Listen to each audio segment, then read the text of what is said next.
안녕하세요. 보상스쿨TV입니다. 저는 2007년부터 손해사정 업무를 시작해서 독립손해사정법인과 위탁손해사정법인에서 보상실무를 하였고 지금은 독립손해사정회사를 운영하고 있는 현직 손해사정사입니다. 교통사고가 발생을 하면 보험회사는 1급부터 7급은 중상사고로 8급부터 14급은 경상사고로 구분을 하여 담당자 지정을 위해 직급에 따른 사건 배당을 하거나 피해 규모별 추상금을 산정하는 등 실무처리 기준을 정하게 됩니다. 특히 치료비에서는요, 중상사고의 경우에는 치료에 대해 별다른 제한을 두고 있진 않지만 경상사고의 경우에는 입원이나 통원 횟수 등에 대해 제한 규정을 두고 있는데요.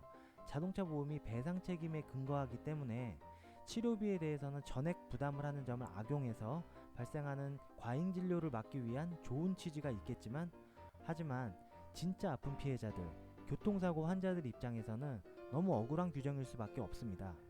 오늘은요, 교통사고 피해자 중 95% 이상에 해당되는 전치 2주에서 3주의 경상사고 피해자들의 통원치료 등의 인정 한도를 알아봄으로써 효율적인 본인의 치료 계획을 수립을 하고 보험회사에 주장할 수 있는 향후 치료비의 적정선을 포함한 합의금을 산정하는 데 도움되는 정보를 알려드리겠습니다. 그럼 시작하겠습니다. 입원 치료 시 치료 종목의 경우 양방의료기관을 선택하시던 한방의료기관을 선택하시던 구분 없이 모두 인정을 하고 있습니다. 그리고 입원 인정기간은 초진일수에 해당하는 기간을 기준으로 입원기간이 정해짐을 원칙으로 하고 있지만 초진일수 경과 후에도 추가 치료가 필요하다는 의료진의 의견이 있다면 그 기간까지 입원이 연장 가능합니다. 치료 종목은 보존치료, 비수술치료, 수술치료 중 의료진의 의견에 따라 선택하여 치료를 시행하는데요. 양방의료기관에서 입원하여 보존치료를 시행할 경우에는 수상일, 그러니까 사고일로부터 14일까지는 하루에 2군데 이상 중복치료를 인정하고 있습니다. 이는 사고 초기에 해당하는 이 기간 동안 신속한 치료 회복과 후유증 발생 가능성을 낮추기 위한 목적으로 집중치료를 받기 위해서인데요. 이 정보를 활용을 하여 입원 시 치료 회복에 도움되시길 바라겠습니다. 직장인이라면 장기간의 병가가 대부분 불가능할 것이고 전업주부의 경우 가사일로 인해 입원 치료가 어렵다는 현실적인 이유로 대부분 통원치료를 선택을 하시게 되는데요. 그렇기 때문에 지금부터 설명드리는 통원치료 정보를 잘 활용하시길 바라겠습니다. 먼저 통원치료는 양방치료와 한방치료가 있고요. 양방치료를 선택을 했다면 진료 과목은 정형외과, 신경외과, 재활의학과, 마취통증의학과에서 치료를 받을 수 있습니다. 치료 기간의 경우 신체 회복에 상당한 치료 내용이라면 심평원에서도 별도의 제한 규정을 두고 있지 않기 때문에 주치의가 필요하다고 인정되는 치료 기간이라면 모두 인정을 해주고 있으며 통원치료 횟수 또한 제한 없이 계속 받을 수 있습니다. 양방치료에서 받을 수 있는 치료 종목으로는 크게 물리치료와 약물치료 그리고 시술치료가 있고요. 화면에 보시는 것처럼 각 치료 종목들 중에서 본인에게 효과 있는 내용으로 의료진과 상의하여 프로그램을 구성해 치료를 받게 됩니다. 보편적으로는 약물치료와 물리치료를 병행을 해서 시행을 하고요. 일정 기간 시행한 치료 효과가 없을 경우에는 신경차단술이나 신경성형술 등의 시술요법을 받거나 DNA 또는 프롤로 주사치료와 같은 증식치료를 통해 효과를 볼 수 있습니다. 통원치료를 한방병원으로 선택을 했을 경우에 진료 과목은 침구과나 한방재활의학과에서 치료를 받게 됩니다. 치료 기간의 경우에는 양방치료와 같이 주치의가 필요하다고 인정되는 치료기간이라면 모두 인정을 해주고 있지만 치료 횟수에 대해서는 양방과 달리 한방치료 시에는 자동차보험 진료수가에 관한 기준 규정에 따라 수상일로부터 경과기간별로 통원치료 횟수를 제한을 하고 있습니다. 제한 내용을 살펴보면요, 4개의 구간으로 구분을 해서 첫째 구간은 수상일로부터 3주 차이고 이 기간 동안은 통원 횟수 제한 없이 일주일 통원 모두 인정을 하고 있습니다.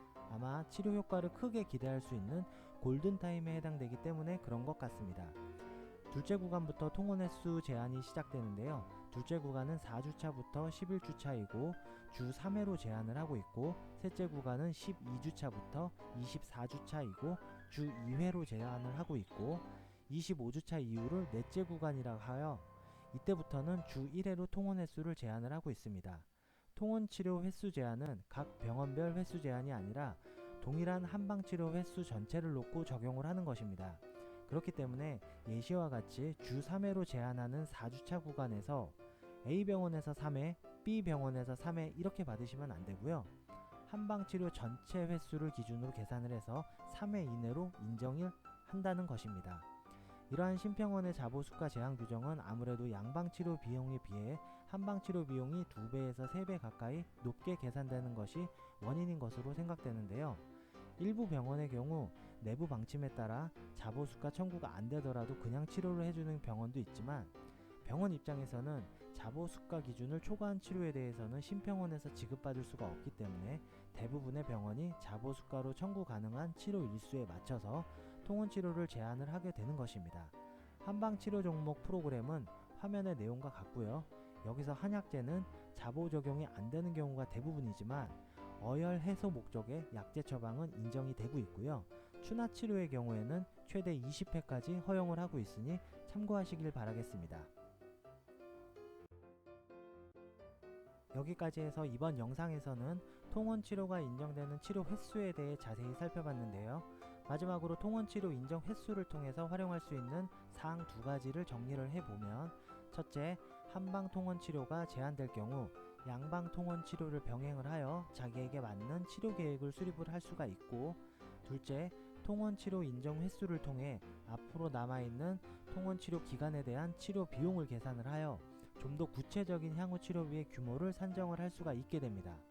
경상사고로 인한 합의금 산정에 대한 저희 보상스쿨 영상을 보시면요, 부상보험금 산정 항목은 약관상 부상 위자료, 직불치료비, 휴업손해, 간병비, 기타 손해배상금이 있지만 약관상 기준만으로는 합의 진행이 될 수 없는 아주 적은 금액이 산정이 되기 때문에 약관에는 없는 실무상에서만 인정이 되는 향후 치료비를 통해서 현실적인 손해배상액을 맞춰 합의 진행을 하게 된다는 것입니다.